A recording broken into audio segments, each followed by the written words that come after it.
Alors, pour les personnes qui sont arrivées, je vous propose, pour que le webinaire soit plus agréable à regarder pour vous, de faire la petite manipulation qui est à l'écran, c'est-à-dire d'afficher la vignette de l'intervenant dans les pointillés, plutôt que de l'avoir sur le côté.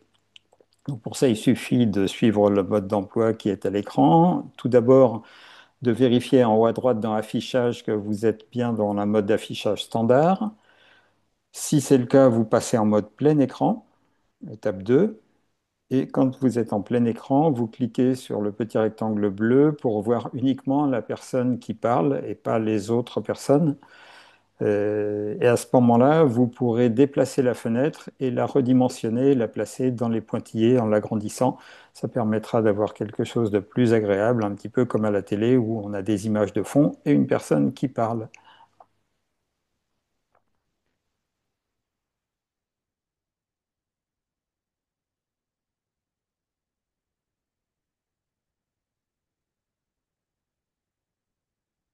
Bon, j'avais dit qu'on lançait le démarrage, le webinaire à 30 précises. Il est 32 et on a 32 participants, donc c'est un signe du destin.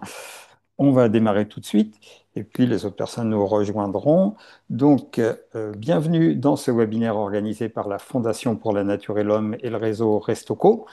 Je vous dis, pour que ce soit agréable à regarder, essayez de respecter la petite manipulation pour placer la fenêtre de l'intervenant actif dans les pointillés.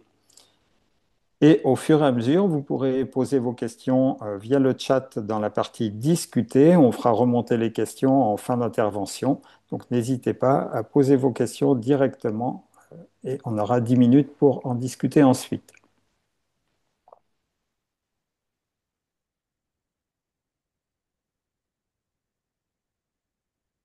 Alors, le thème du jour, c'est plus de bio dans nos assiettes et dans nos champs. Ça va ensemble d'ailleurs. Pour en parler, nous accueillons trois intervenantes qui sont Sarah Pekka et Marie Rapeau de la Fondation pour la Nature et l'Homme et Rachel Iriart-Otegui qui est du Crous Bordeaux-Aquitaine. Et pour commencer, bonjour Sarah. Bonjour, Patrice. Tu es directrice de la mobilisation des acteurs du territoire à la FNH et tu vas, dans l'immédiat, nous présenter les enjeux du bio, pas que dans la restauration collective d'ailleurs, mais de manière générale. Oui. Alors pourquoi la bio? Alors, assez simplement parce qu'on voit bien aujourd'hui que ce que nous mangeons nous coûte cher. Nous coûte cher, c'est pas à vous que je vais la prendre dans les porte-monnaies, mais nous coûte de plus en plus cher aussi en termes de santé publique et en termes d'impact sur l'environnement. Et aujourd'hui, si les scientifiques nous ont alertés suffisamment sur les dangers que font peser des systèmes agricoles trop intensifs sur tous ces aspects-là de notre vie et de notre terre, ben, il y a face à ça souvent l'idée reçue qu'il n'y a pas de système qui a fait ses preuves. Or, avec la bio, on a un système qui depuis des années a fait ses preuves, un système qui est contrôlé de la graine jusqu'à l'assiette et un système qui présente un certain nombre de garanties sur plusieurs sujets, sur trois que j'ai décidé de remonter là. Un, la question ben, des pesticides, donc de ce qu'on appelle aussi la protection des plantes. Il n'y a pas de protection, il n'y a pas de pesticides utilisés en bio et ces pesticides, les scientifiques sont tous unanimes.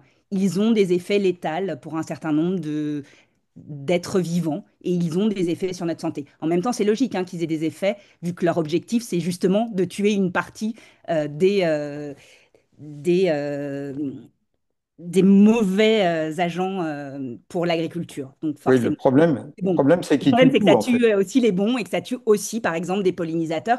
Et on se doute bien que pour l'agriculture, les pollinisateurs, c'est important. Donc voilà déjà. Et puis aussi, pas d'engrais, pas d'engrais de synthèse. Là aussi, les engrais, c'est beaucoup de produits qui sont néfastes. Je pense au cadmium, par exemple, dont vous avez sûrement entendu parler. Et puis, c'est aussi pas d'OGM. Et on sait que les OGM, c'est un sujet aussi qui nous inquiète. Alors, particulièrement, j'ai découvert là récemment avec toi, parce que je rappelle, je ne l'avais pas dit, que tu es ingénieur agronome, donc tu connais bien l'affaire. Là, en ce moment, les importations d'engrais russes sont en forte hausse. Donc, en plus de tout cela, des effets nocifs pour la santé, c'est un petit peu paradoxal dans le contexte actuel. Ça a un impact économique parce qu'en effet, tous les produits qu'on met sur les champs dans l'agriculture intensive, on n'est pas en capacité de les produire aujourd'hui chez nous. On ne le fait pas tous en France, d'ailleurs.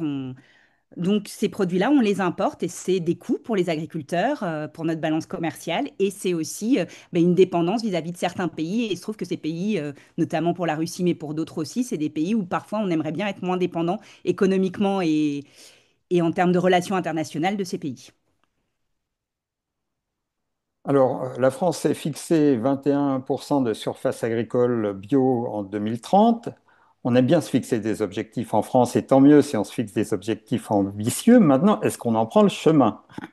Alors, si on regarde les chiffres assez froidement, on a plutôt tendance à se dire qu'on n'en prend pas le chemin, vu qu'en 2024, on a eu même une régression des surfaces. Alors, une régression qui est pas énorme, mais qui est quand même de 2%, qui est plus importante que la régression des surfaces en conventionnel. Donc, on a des surfaces, notamment grandes cultures, celles qui sont le plus consommatrices d'engrais, donc des blés, etc.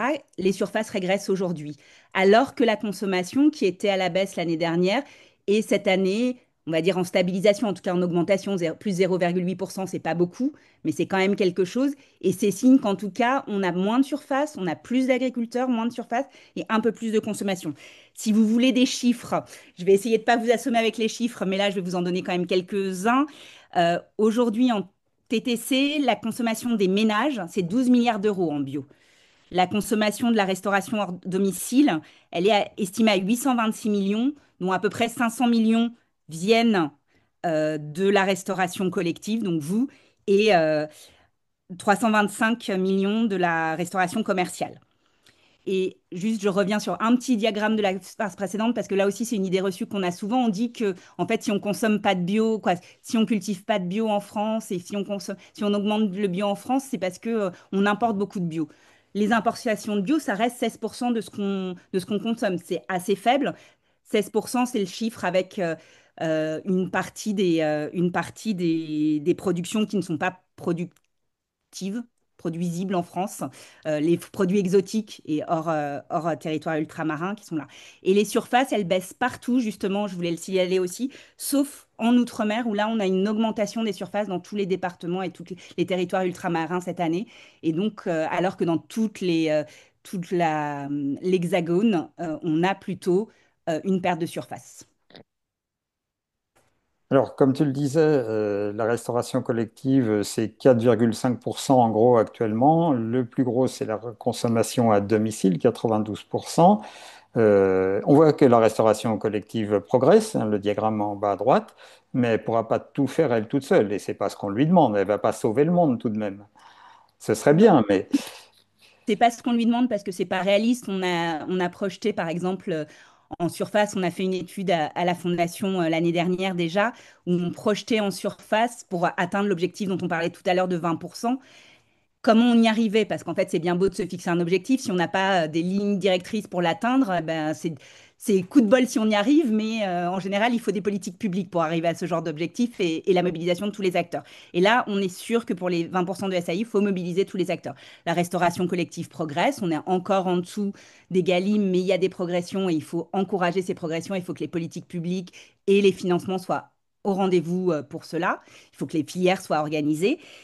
La restauration commerciale, elle progresse un tout petit peu, mais est encore très faible. Si on compare au pourcentage, là, ce qu'on monte, c'est la place de la restauration commerciale par rapport à toute la consommation. Si on s'intéresse maintenant dans l'autre sens au bio dans les restaurants, le bio dans les achats des restaurants commerciaux, c'est 1% à peu près. Donc c'est encore plus faible que la restauration collective, alors qu'on pourrait penser qu'il y a un certain nombre de contraintes qui sont un peu moins difficiles à lever. Donc, il faut que cette restauration-là aussi joue le jeu. Et il faut, pour que les ménages réussissent à jouer le jeu, ben, il faut que l'État soit au rendez-vous avec des vraies politiques publiques de promotion de la bio, avec des vraies politiques publiques qui permettent aux producteurs de s'organiser. Il faut aussi, et c'est pour ça que la part de la restauration collective, c'est pas seulement des achats, c'est aussi initier au goût les convives. Et je pense que les convives qui découvrent un certain nombre d'aliments dans les restaurants collectifs peuvent avoir envie de les manger chez eux. Donc ça, c'est aussi un rôle important. Et puis, pour où font aujourd'hui leurs courses majoritairement les consommateurs, ben, ça reste dans les supermarchés, dans la grande distribution. Et là, et ça sera l'objet de la présentation suivante, on voit bien que là aussi, les grandes enseignes ne sont pas au rendez-vous et on espère qu'elles vont faire mieux dans les prochaines années parce que c'est important pour tout le monde. Ben, merci Sarah. Et justement, on va voir avec Marie si la grande distribution est à la hauteur. Bonjour Marie. Bonjour. Tu es chargée de mission alimentation durable à la Fondation pour la Nature et l'Homme et tu as piloté une étude sur le rôle de la grande distribution dans la bio. Déjà, pour quelles raisons la FNH a-t-elle souhaité réaliser cette étude? Là, c'est dans la continuité de ce que disait Sarah, d'une première étude qui avait été lancée par la Fondation pour voir comment est-ce que la France peut atteindre les objectifs qu'elle s'est fixés en termes de surface, donc 21% de surface bio d'ici 2030. euh, Quel débouché on met en face? Parce qu'en fait, on s'est mis des objectifs de production, mais pas de consommation. Donc, dans cette étude-là, on avait mis en avant effectivement que la restauration collective a un rôle important à jouer, et avec ces fameux 20% dans Egalim, mais que à horizon 2030, on n'y arrivera pas sans la grande distribution. Vous avez vu le graphique précédent où la consommation à domicile a une très grande part dans la consommation des ménages et dans la consommation de bio. Et au sein de la consommation à domicile, la grande distribution généraliste a aussi un rôle prépondérant. Donc c'est pour ça qu'on s'est intéressé à cet acteur-là en particulier dans cette étude. Et alors, ça, c'est quelques résultats de l'étude. Globalement, tu as le sentiment que les distributeurs n'ont pas de véritable stratégie pour le bio. Qu'est-ce qui te fait dire ça? Alors, c'est plus qu'un sentiment, hein. On vous rassure, on a pris quelques indicateurs assez objectifs pour ça, mais je pense qu'un des plus parlants, c'est celui on voit en bas à droite de cette slide, c'est que il n'y a plus aucun distributeur aujourd'hui qui n'affiche d'objectifs chiffrés en matière d'agriculture biologique. On pourrait se dire que c'est un peu anecdotique, mais se fixer un objectif, ça permet de mettre des mesures pour l'atteindre déjà, et ensuite, il y en avait plusieurs qui le faisaient avant la crise. Donc, c'est ce que j'ai pas mentionné en introduction, mais vous n'êtes pas sans savoir que l'agriculture biologique a subi une crise sans précédent entre 2021, 2023, 2024. Elle sort peut-être la tête de l'eau, on verra après. Mais effectivement, avant la crise, il y avait des acteurs comme Michel-Édouard Leclerc qui parlait très clairement d'objectifs de doublement de ses ventes en bio. Carrefour qui avait un objectif chiffré de 5 milliards de chiffre d'affaires bio et qui est passé à 8 milliards de chiffre d'affaires durable, donc qui inclut le bio mais beaucoup d'autres choses aussi. Donc vraiment ces indicateurs-là ont disparu petit à petit et on le voit aussi, je pense que tu vas l'aborder juste après, mais dans plein d'autres aspects de leur politique. Alors, voilà ce qui concerne l'offre. On voit les chiffres à gauche. Je précise que là, c'est l'offre qu'on trouve en rayon, en fait, en gros, hein, et Mm. que la consommation réelle, c'est en bas à droite, 6%. Ça, c'est en valeur de ce qui est vendu, effectivement. Euh, Là, il n'y a pas eu d'objectif fixé par la loi Egalim, contrairement à la restauration collective. Et nous proposons, la FNH propose de se fixer un objectif de 12% en 2030. Pourquoi ce chiffre?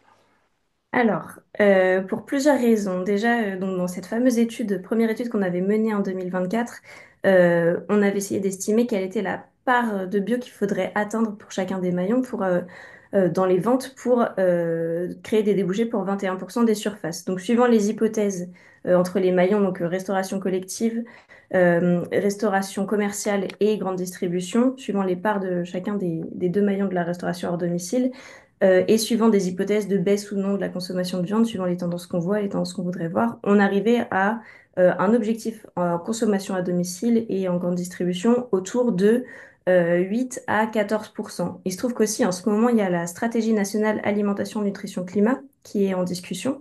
Et dedans, il y a un chiffre intéressant qui est mis, qui est un objectif de consommation de 12% de bio au global, donc tout circuit confondu, pour les Françaises et les Français. Donc, toutes les études, toutes les statistiques qui peuvent être faites remontent un peu vers ce chiffre qui est un premier objectif atteignable. Ce que vous avez sur le côté, c'est la part d'offres en magasin, donc est-ce que les produits sont disponibles. Mais en fait, en termes de part de chiffre d'affaires, donc Monoprix qui est assez bon en part d'offres a aussi déjà 10,8% de bio dans son chiffre d'affaires. Donc 12%, ça reste un objectif atteignable. Euh, voilà ce que je peux dire sur ce volet-là. Et peut-être aussi compléter rapidement sur notre approche, ce qu'on n'a pas dit au tout début, mais on a travaillé par environnement alimentaire. Parce que l'idée, c'est que souvent dans les discours, on a tendance à remettre le poids des choix alimentaires sur les consommateurs et consommatrices. Or, la grande distribution, notamment, a un rôle majeur dans l'orientation de ces choix. Voilà, si on veut consommer, on peut vouloir consommer du bio, mais en fait, si on ne trouve pas de bio en magasin, si on n'en trouve pas à un prix accessible, si on ne communique pas suffisamment sur la disponibilité de cette offre, sur les externalités positives de l'agriculture biologique, bah, ça va être beaucoup plus difficile quand même de se tourner vers ces choix-là. Alors, on verra effectivement qu'en communication, il y a de quoi faire.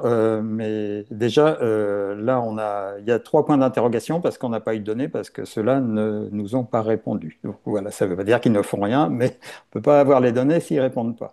Et un petit problème, effectivement, que tu soulignes partie en bas à gauche, il y a des endroits où il y a plus de 70% d'écart entre le conventionnel et le bio. Il y a sûrement des progrès à faire là-dessus pour rendre le bio plus accessible.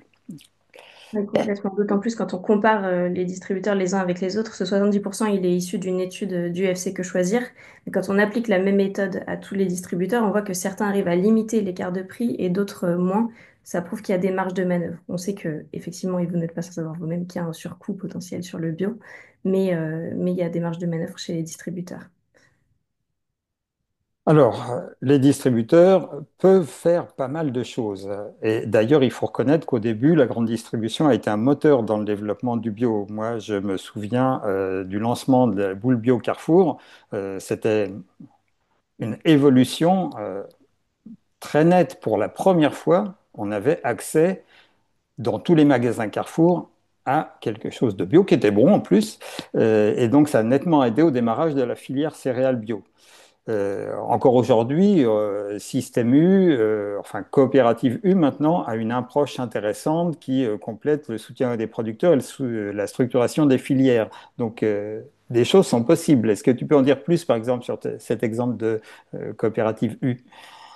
Oui, bah, des choses sont possibles tout à fait. Ce qu'on a vu, c'est que, peut-être pour revenir aussi, effectivement, historiquement, la grande distribution a pu jouer un rôle moteur dans les périodes fastes de la bio en termes de démocratisation du bio, en référençant plus, en faisant plus de publicité, etc. Il y a certains acteurs, on a par exemple remarqué ça beaucoup chez Coopérative U, qui ont fait plus d'efforts, en tout cas de dialogue avec les filières et de structuration, voilà, par des contrats tripartites, donc qui engagent le transformateur le producteur et le distributeur, qui ont fait ce travail un peu voilà, d'accompagnement des filières. Et ça, ce qu'on voit, c'est que dans la crise qu'on a traversée, c'est aussi les enseignes qui ont le plus tendance à faire ça, qui ont le mieux traversé la crise pour le bio.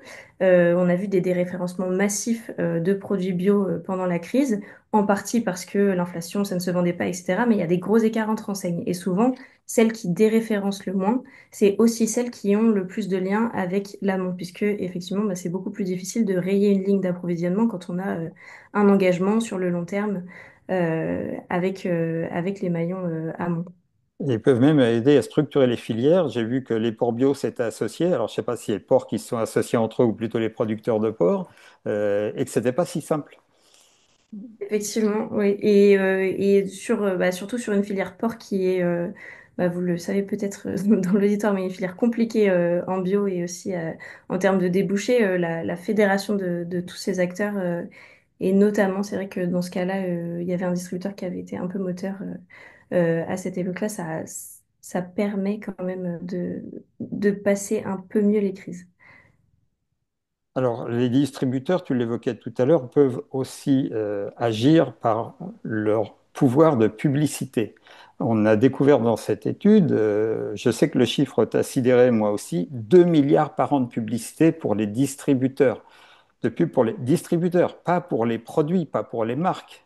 C'est 2 milliards rien que pour les distributeurs. C'est 500 fois plus que le budget de l'agence bio. Donc, sur ces 2 milliards, ils pourraient s'en servir en partie pour promouvoir le bio, mais est-ce qu'ils le font vraiment? Bah, pas vraiment, c'est ce qu'on a montré en tout cas. Les chiffres les plus récents qu'on peut avoir sur le sujet, notamment sur les parts d'investissement média dédiées au bio, c'est de 2021. Et c'est de 3% en moyenne. Donc 3% de ce paquet de 2 milliards. Donc 2 milliards, c'est avant les remises des annonceurs, mais le chiffre reste très conséquent quand même.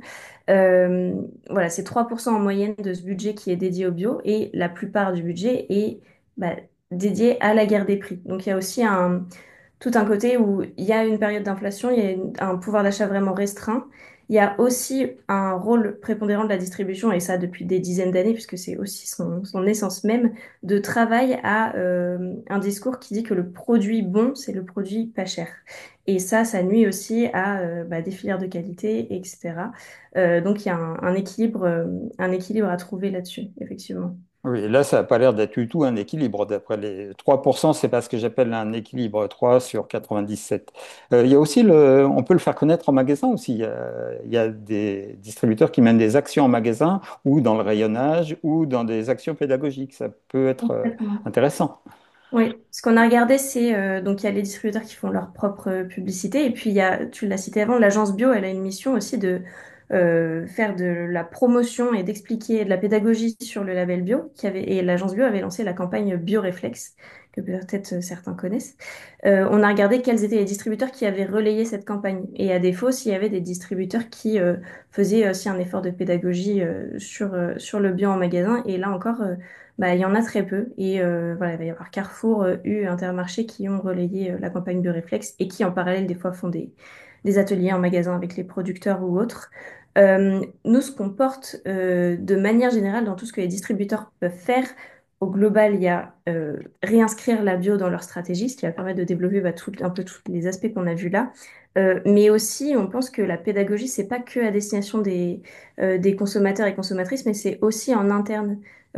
Parce qu'en fait, un chef de rayon ou un responsable des achats, si lui-même ne voit pas quel est l'intérêt d'acheter du bio, et si en plus le bio n'est pas ancré dans la stratégie, il n'a effectivement aucun intérêt à le référencer, à bien le placer en magasin, à l'expliquer aux consommateurs et consommatrices. Donc c'est un gros volet aussi de notre plaidoyer qu'on veut pousser, c'est la formation aussi en interne chez les professionnels de la grande distribution à tous les échelons, du siège au magasin. Bon, je pense que les responsables de restaurants collectifs comprendront bien ce message puisqu'ils ont la même problématique dans leurs équipes. Et tu l'évoquais tout à l'heure, il y a des choses que les distributeurs devraient éviter. Alors là, évidemment, on pense au système Leclerc qui fait une pub sur le horriblement pas cher. Alors moi, ça m'a sidéré, c'est vraiment leur terme. En fait, on a repris quelque chose qui est sur un site internet de Leclerc. Alors, horriblement, il y a des conséquences derrière, hein. Et puis, on a pris aussi l'exemple des mousquetaires qui, eux, c'est plus soft tout de même, mais ils poussent des filières comme HVE, verger éco-responsable, zéro résidu de pesticides, ils aident à les structurer, mais du coup, ça dilue un petit peu dans le durable. Tout ça, en quoi est-ce que ça pose problème? Alors, en préambule, déjà dire que notre but, c'est pas de dévaloriser toutes ces initiatives, c'est toujours bien d'aller vers du mieux, et je pense que vous êtes aussi d'accord dans l'Assemblée. Par contre, c'est même pas nous qui le disons, c'est la Cour des comptes. Cette multiplication de labels et d'allégations, elle est préjudiciable au bio parce que voilà, elle crée une multiplication d'informations qui vont toutes dans le même sens. Quand on lit zéro résidu de pesticides, on lit avant tout zéro pesticide, alors que c'est pas le cas d'un point de vue agronomique. Et C'est ce écrit qui se en plus passe, gros d'ailleurs, zéro pesticide, hein. exactement, c'est habile, il y a un jeu de couleurs, etc. Mais voilà, ce sont des enjeux marketing qui font que aussi, d'autant plus dans une période d'inflation où il y a quand même une appétence des consommateurs et consommatrices pour manger plus durable, où les distributeurs mettent des axes de stratégie sur la durabilité au sens large, plus tellement seulement sur la bio. Mais en fait, ces alternatives, elles sont moins chères, un peu moins disantes, et en fait, elles vont parfois être plus mises en avant encore que le bio, et dans une période où les producteurs et productrices bio, Sarah en parlait en début, voilà, on a une diminution des surfaces, on a des déconversions, on a des gens qui arrêtent parce que c'est plus rentable de le faire, parce qu'ils trouvent pas de débouchés. C'est quand même quelque chose sur lequel on peut s'interroger, de vraiment comment est-ce qu'on soutient celles et ceux qui ont fait des efforts assez énormes pour se lancer dans un mode de production extrêmement exigeant. Eh bien, merci beaucoup pour Marie pour cette présentation rapide de ton étude qui a quand même demandé beaucoup de travail. Merci pour être synthétique. On voit globalement que les grandes surfaces pourraient nettement mieux faire. Quant à la restauration collective, ben, elle fait de son mieux.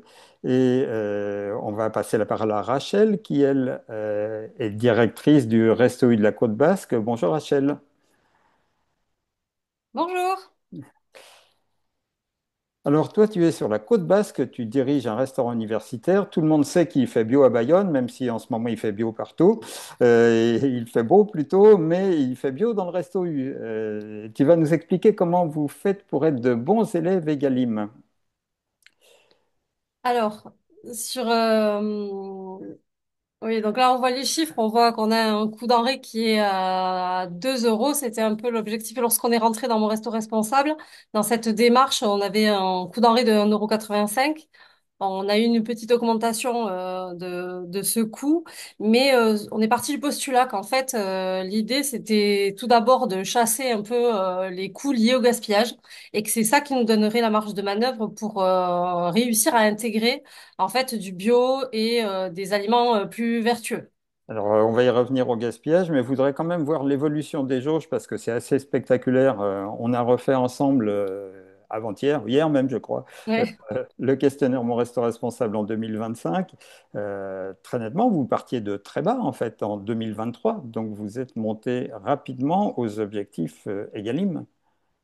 Oui, mais en fait, c'est vraiment en lien complètement avec les sujets qu'on verra après, c'est-à-dire la formation des personnels et la lutte contre le gaspillage, puisqu'en fait, on a commencé par là avant de partir du principe qu'on allait faire un grand bond avec les objectifs de bio et de durable.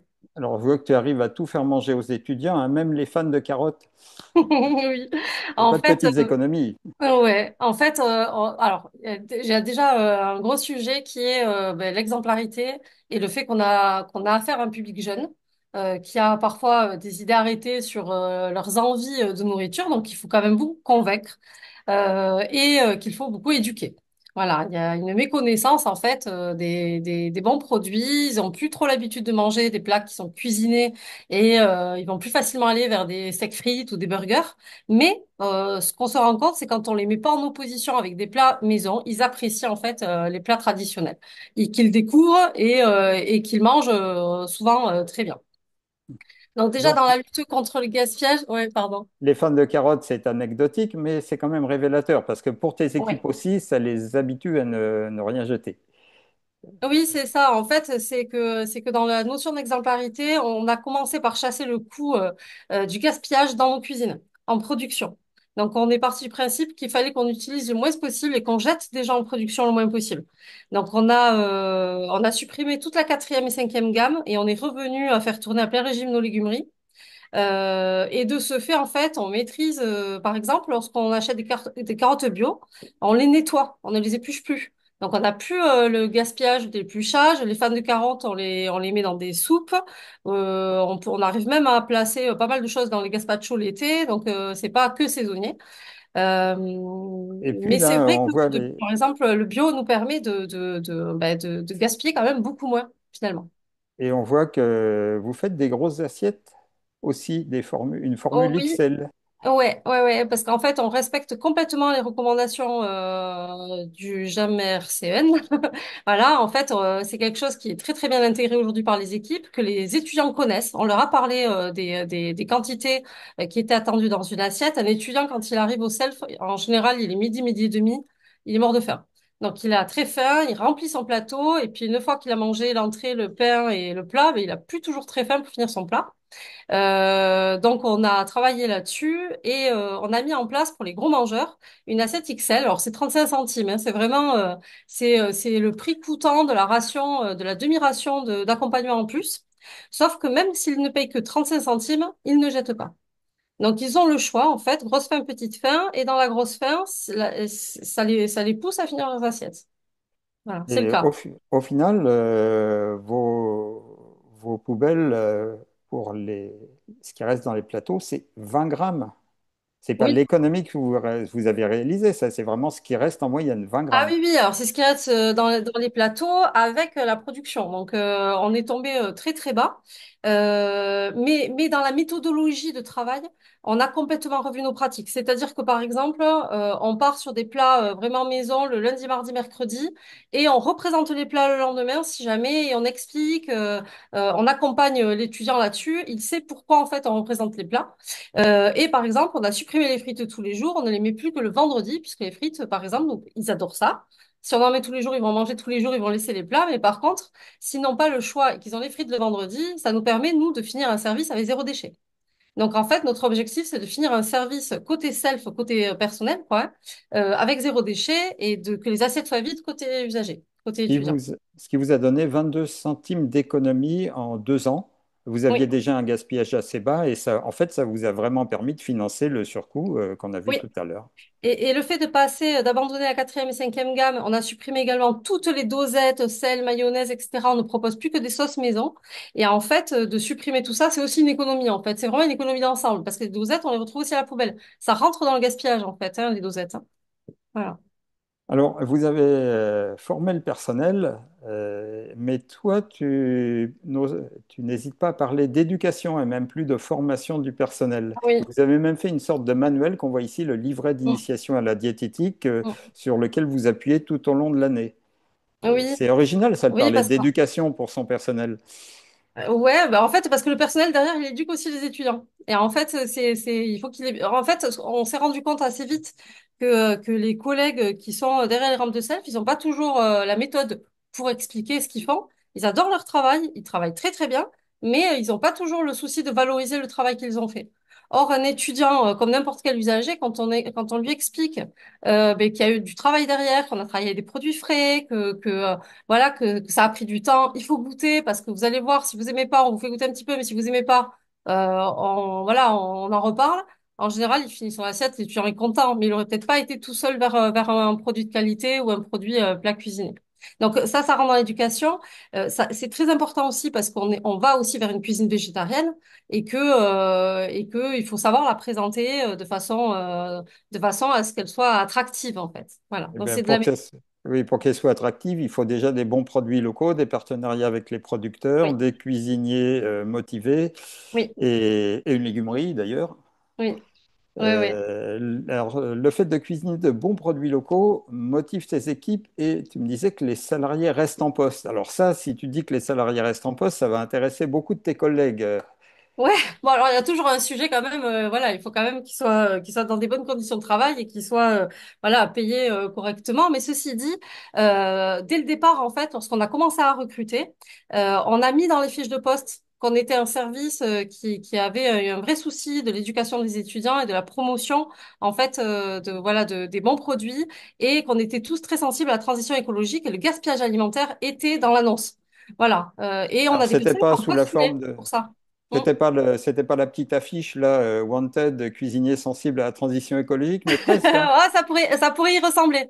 Et en fait, les postulants sont venus parce que ça les a intéressés de voir qu'il y avait des cuisines collectives qui avaient un objectif de lutte contre le gaspillage et de valorisation des produits.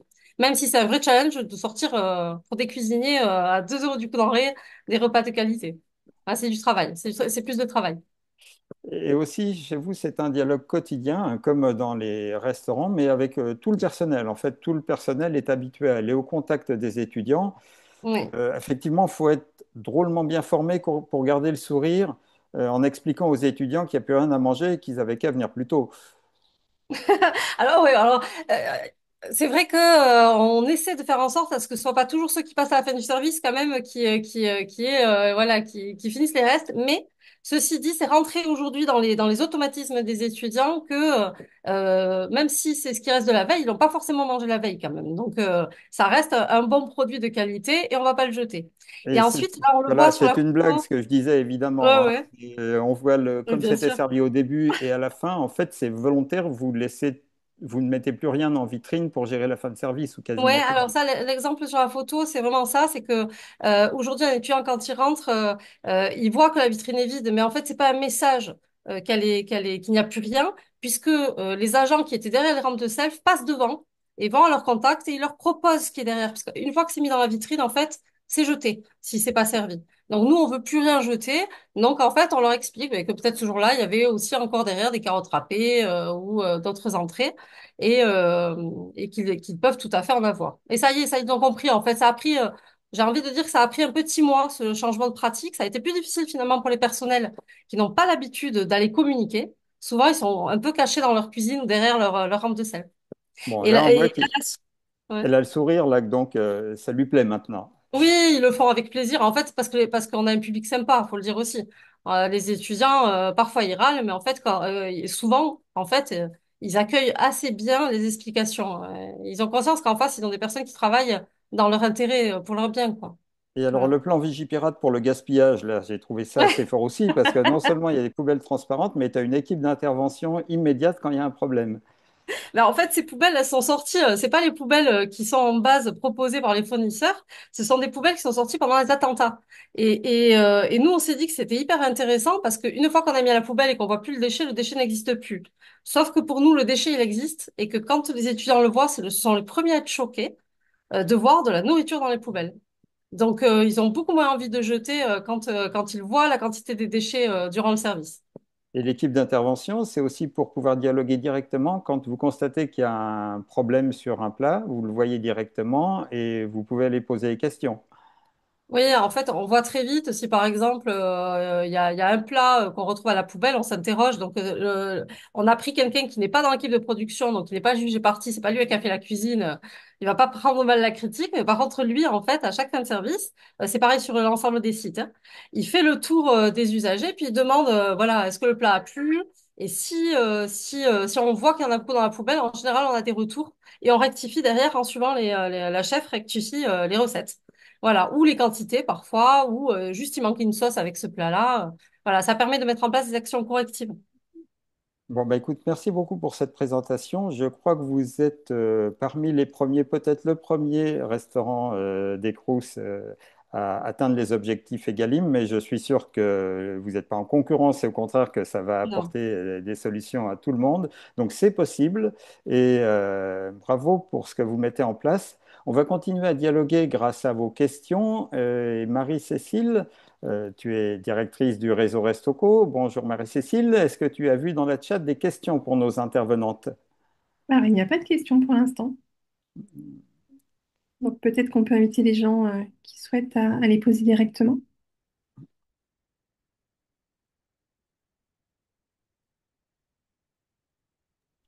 On a quand même des commentaires. Un commentaire euh, qui reprécise donc que le GEMRCN, le groupe d'études des marchés de la restauration collective et de nutrition, qui a sorti effectivement les règles, les recommandations nutritionnelles pour la restauration collective.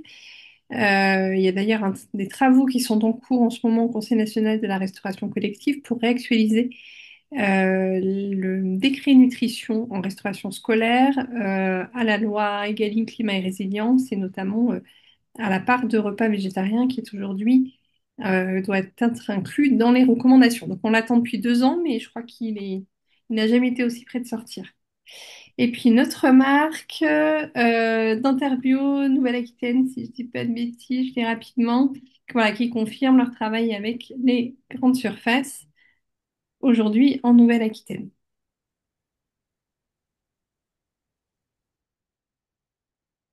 On peut laisser une minute si vous avez des questions à poser. Et puis après, on passera à la deuxième partie du webinaire.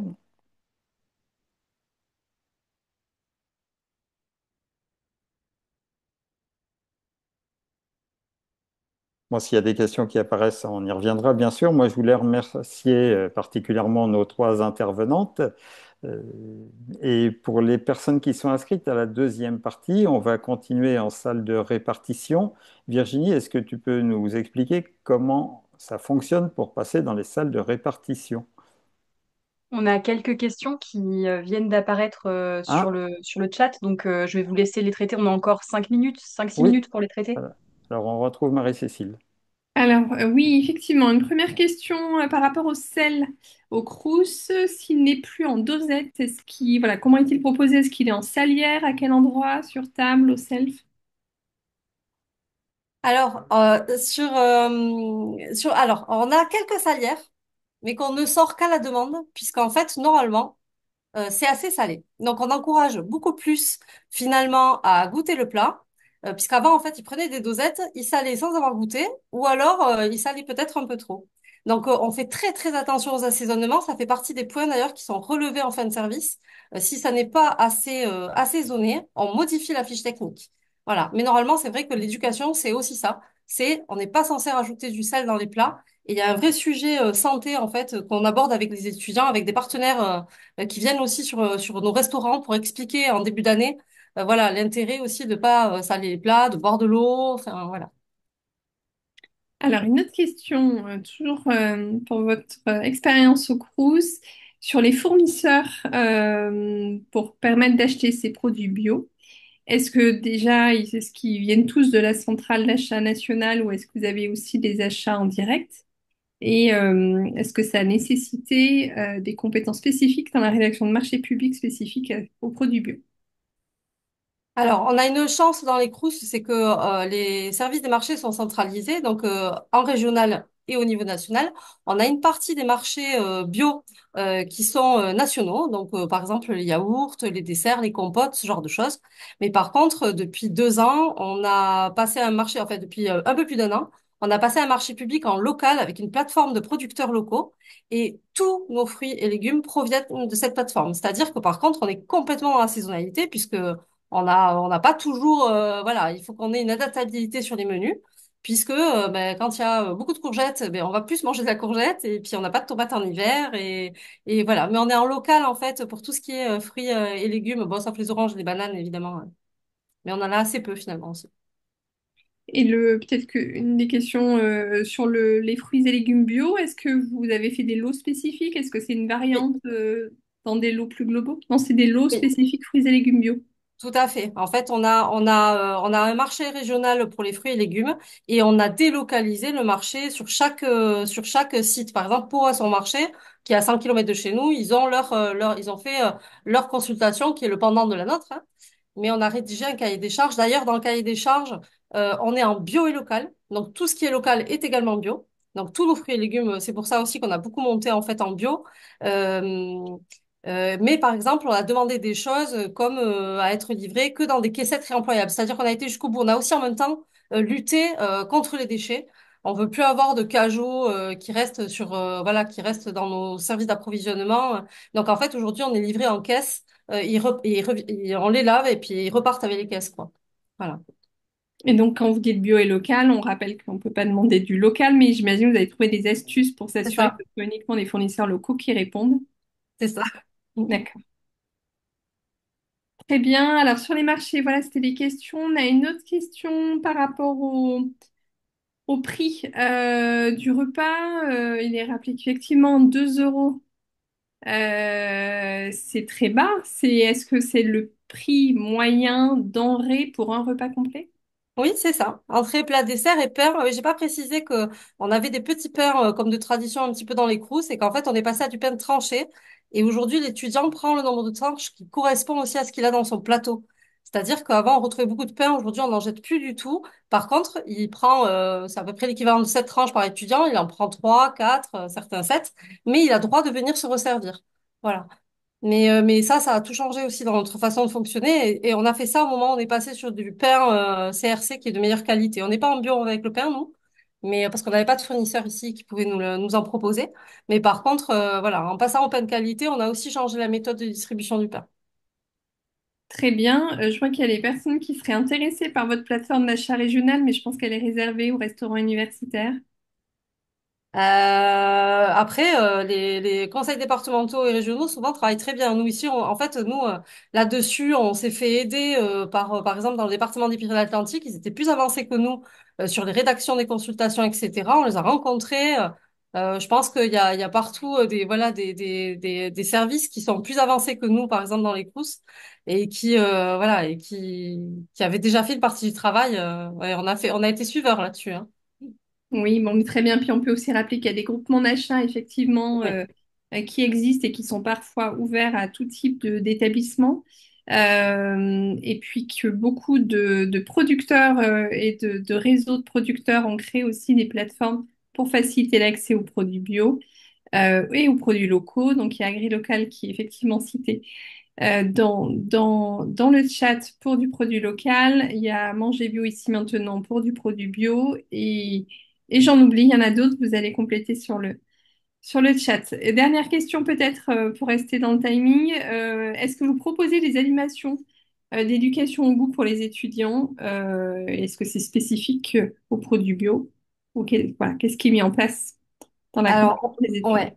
On propose énormément, je pense que 1 à 2 fois par mois, on travaille très très bien avec un réseau de partenaires santé, que ce soit la CPAM, des associations, et en fait, ils interviennent sur toutes les thématiques. Ça va être sur la végétalisation des assiettes, sur l'équilibre alimentaire, sur le sucre, justement sur les problématiques d'hypertension, et en fait, ils nous accompagnent complètement en fait dans l'éducation alimentaire. Donc oui. On a pas mal d'actions. On fait aussi des repas 100% local, avec de l'entrée au dessert. On n'est que sur du local avec des producteurs de cette plateforme d'ailleurs, voilà, qui nous fournit les légumes et qui sont aussi capables de nous fournir d'autres produits, hein, les viandes, les yaourts. Voilà, on n'a pas les moyens de les acheter toute l'année, mais de temps en temps, en fait, on fait des actions de ce type. Oui. Eh bien, de nouveau, merci Rachel, et puis Avec merci plaisir. à Sarah et à Marie. Donc, on passe à la deuxième partie du webinaire en salle de répartition. Alors, Virginie, explique-nous, s'il te plaît, comment faut-il faire? Alors, normalement, j'ai ouvert les salles de répartition et vous avez la possibilité de vous y rendre en fonction des salles auxquelles vous êtes inscrit. Vous devez avoir un bouton donc avec 4 petits carrés qui s'appelle salle de répartition, sur lequel vous pouvez cliquer et indiquer que vous souhaitez participer soit à l'atelier 1 qui sera dédié à un échange entre pairs sur la thématique que nous venons d'explorer ensemble en lien avec l'assiette responsable et l'intégration de produits durables et issus de l'agriculture biologique. L'atelier 2 qui sera dédié à l'organisation de la séance publique pour les établissements qui sont dans la démarche Mon Resto Responsable et qui se posent des questions. Donc ce sera le petit moment pour poser des questions à nos équipes. Et enfin, l'atelier 3 qui est dédié aux chargés de mission de PAT qui sont lauréats de notre accompagnement, avec lesquels nous aurons un échange spécifique. Est-ce Eh que vous bien, pouvez regarder? je vous dis à tous à bientôt, dans quelques mois, c'est cela, à la rentrée, pour tout le monde. Et puis,